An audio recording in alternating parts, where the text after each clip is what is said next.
प्यारे बच्चों, आज की इस वीडियो में हम इस प्यारे से मोस्ट इंपॉर्टेंट न्यूमेरिकल को सॉल्व करने जा रहे हैं। ये न्यूमेरिकल हमें कुछ इस तरह से दे रखा है। C1 माइक्रोफैरड तथा C2 माइक्रोफैरड धारिता के दो संधारितों को समांतर क्रम में जोड़ने पर तुल्य धारिता 20 माइक्रोफैरड है। यदि उन्हें श्रेणी क्रम में जोड़ा जाए तथा तब तुल्य धारिता 4.8 माइक्रोफैरड हो तो C1 व C2 की धारिताओं में अनुपात ज्ञात कीजिए। और प्यारे बच्चों, जो C1 है वो C2 से बड़ा है। टाइम को बचाने के लिए और डीपली समझाने के लिए हमने यहां पर इस न्यूमेरिकल को बहुत ही सरल तरीके से सॉल्व कर दिया है। बस आपको समझना है और अपनी कॉपी में नोट कर लेना है। तो चलिए फिर कॉपी और पेन निकाल लीजिए और सॉल्व करते हैं।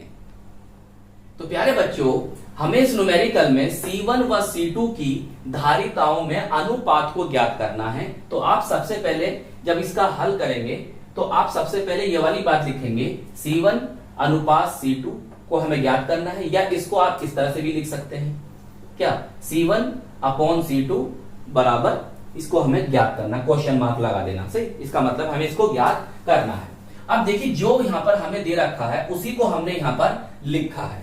भाई देखो प्यारे बच्चों, समांतर क्रम में C1 व C2 की तुल्य धारिता 20 माइक्रोफैरड है। तो हम इस बार भाई समांतर क्रम में तुल्य धारिता निकालने का फॉर्मूला हम जानते हैं, C बराबर C1 प्लस C2। C बराबर, C क्या है, तुल्य धारिता है, C बराबर C1 प्लस C2 और तुल्य धारिता हमें दे रखी है 20 माइक्रोफैरड। तो C1 प्लस C2 बराबर 20 माइक्रोफैरड हो जाएगा। अगर मैं आपको इसका परिपथ बनाकर दिखाऊं तो इसका परिपथ प्यारे बच्चों समांतर क्रम में इस तरह से बनेगा। बहुत ध्यान समझो, ऐसे ये दो संधारित्र लगे हुए हैं और इस तरह से ऐसे क्या बना दिया, H है। ओके, और इसको लाकर हम प्यारे बच्चे जोड़ देंगे किससे, बैटरी से। ये हमने यहां पर बैटरी से जोड़ दिया। ये हमारा C1 है, C1 माइक्रोफैरड, और ये हमारा C2 माइक्रोफैरड है। ये पॉजिटिव टर्मिनल, ये नेगेटिव, ये इसका विभवांतर है। V वोल्ट की बैटरी हमने यहां पर लगा दिया, ऐसे कह दो। और ये हो गया C2 माइक्रोफैरड। ओके, चलिए अब इतनी बात समझ में आ गई। अब देखो, ये समझते रहना, यही सब बातें मैंने यहां पर लिखी है। श्रेणी क्रम में C1 व C2 की तुल्य धारिता 4.8 माइक्रोफैरड है। अब प्यारे बच्चों, श्रेणी क्रम में तुल्य धारिता को निकालने का फॉर्मूला होता है 1/C बराबर 1/C1 प्लस 1/C2। सही, अगर इसे आप सोल्व कर लोगे तो कुछ इस तरह से आ जाएगा। देखो, ऊपर C1 और C2 की गुणा करना और नीचे C1 C2 को योग करना, ऊपर गुणा नीचे योग, ऊपर गुणा नीचे योग, और इनकी तुल्य धारिता हमें दे रखी है 4.8 माइक्रोफैरड। इसको हमने समीकरण फर्स्ट कहा और इसको हमने समीकरण सेकंड कहा है। अगर प्यारे बच्चों मैं इनको श्रेणी क्रम में बनाऊं परिपथ, तो श्रेणी क्रम में प्यारे बच्चों कुछ इस तरह से बन जाएगा। देखिए इस तरह से कहां बनाऊं, ऐसे ये आपस में जुड़ेंगे ना, ऐसे करके ऐसे, और लाकर इनको आप बैटरी से जोड़ सकते हो, ऐसे। ये अरे एक बड़ा छोटा, ये पॉजिटिव बड़ा होगा, नेगेटिव छोटा होगा। सही, ये हमारा C1 माइक्रोफैरड है और प्यारे बच्चों ये हमारा C2 माइक्रोफैरड है। क्लियर, बात क्लियर हुई। और ये V वोल्ट की यहाँ पर बैटरी हमने लगा दी ताकि आपको समझ में आए ये परिपथ बन रहा है। चलो इतनी बात समझ में आ गई। अब प्यारे बच्चों, हमें आगे क्या करना है, हमने इसको समीकरण फर्स्ट कह दिया और इसको हमने समीकरण 2 कह दिया। अगर आप इसको ध्यान से देखो तो यहाँ पर C1 प्लस C2 है और C1 प्लस C2 का मान हमें ये दे रखा है। तो बस हम यही करेंगे, इस वाले मान को उठाकर यहाँ पर रख लेंगे। सही, देखिए तो फिर हमने यहाँ पर आप लिखोगे ब्लैक पेन से, समीकरण 1 से समीकरण 2 में मान रखने पर, मतलब हम C1 प्लस C2 के स्थान पर 20 रख देंगे। देखो हमने यहाँ पर 20 रख दिया और ये बराबर किसके है, 4.8 के। अब देखो ये जो होगा इसकी गुणा में आ जाएगा और जब इनकी और इनकी आपस में गुणा होगी तो बन जाएगा प्यारे बच्चों 96।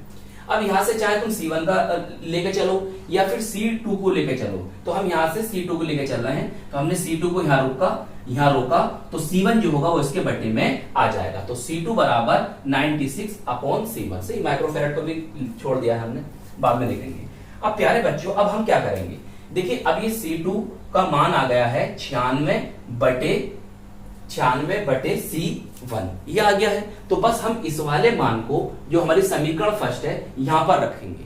तो आप लिखेंगे अब समीकरण एक में C2 का मान रखने पर, भाई समीकरण 1 हमारी ये है तो C1 आपका ये आ गया और C2 की जगह हमने क्या लिख दिया 96/C1 लिख दिया, तो ये लिख दिया। अब प्यारे बच्चों अब हम इसका एलसीएम लेते हैं, तो देखो C1 और ये C1 तो क्या हो जाएगा C1 स्क्वायर हो जाएगा और ये C होगा ये C गुणा में आ जाएगा तो ये हो जाएगा 20C1। अब हम क्या करेंगे, देखो इसको जब मैं इसको इधर लेकर आऊंगा, इसको मैं इधर लेकर आऊंगा, याद रखो ध्यान समझो कि मैं 20C1 को मैं इधर लेकर आऊंगा तो ये प्लस का है तो काय का हो जाएगा माइनस का, सही। ये तो यहाँ पर प्लस कर रहेगा, बराबर क्या होगा 0। तो मेरी एक ये द्विघात समीकरण बन गई। अब मैं यहाँ पर इनके फैक्टर कर लूंगा।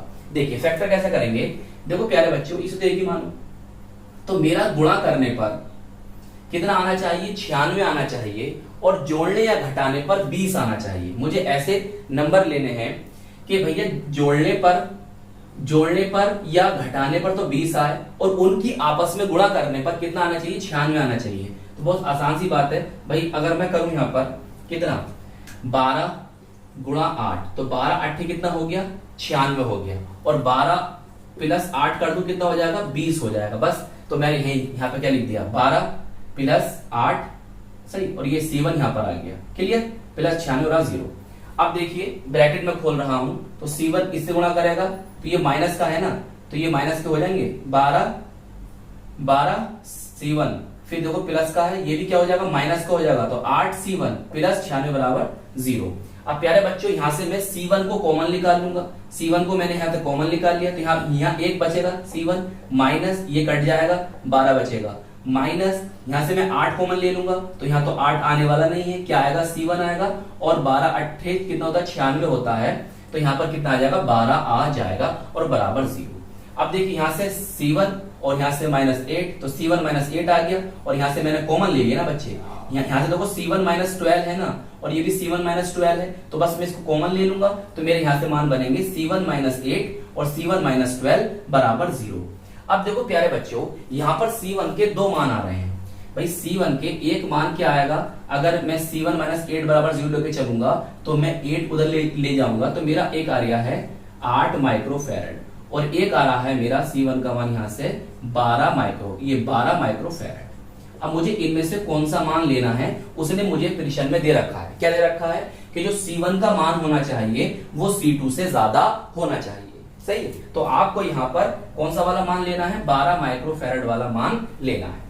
अब देखो प्यारे बच्चों C1 का मान आपको पता चल चुका है कितना आ गया 12 माइक्रोफैरड आ गया है, तो बस इस C1 के मान को लेकर आप यहां रख दीजिए, सही। जब आप यहां पर रखेंगे तो यहां से C2 का मान निकल आएगा, आप रखते हैं तो यहां आ गया 12 माइक्रोफैरड प्लस C2 बराबर 20 माइक्रोफैरड। इतनी बात समझ में आ रही है। अब देखिए हमने C2 को यहीं रोका, इस 12 को वहां ले जाएंगे तो माइनस का हो जाएगा और कितना बचेगा 8 माइक्रोफैरड। मैं आपको यही बात यहां पर समझा रहा था कि C2 का मान जो होना चाहिए वो C1 से कम होना चाहिए, C1 ज्यादा होना चाहिए और C2 कम होना चाहिए, इसलिए हमने C1 को 12 माइक्रोफैरड लिया है और हमारा C2 आ गया है 8 माइक्रोफैरड। तो हम अपने प्रश्न के अकॉर्डिंग चल रहे हैं।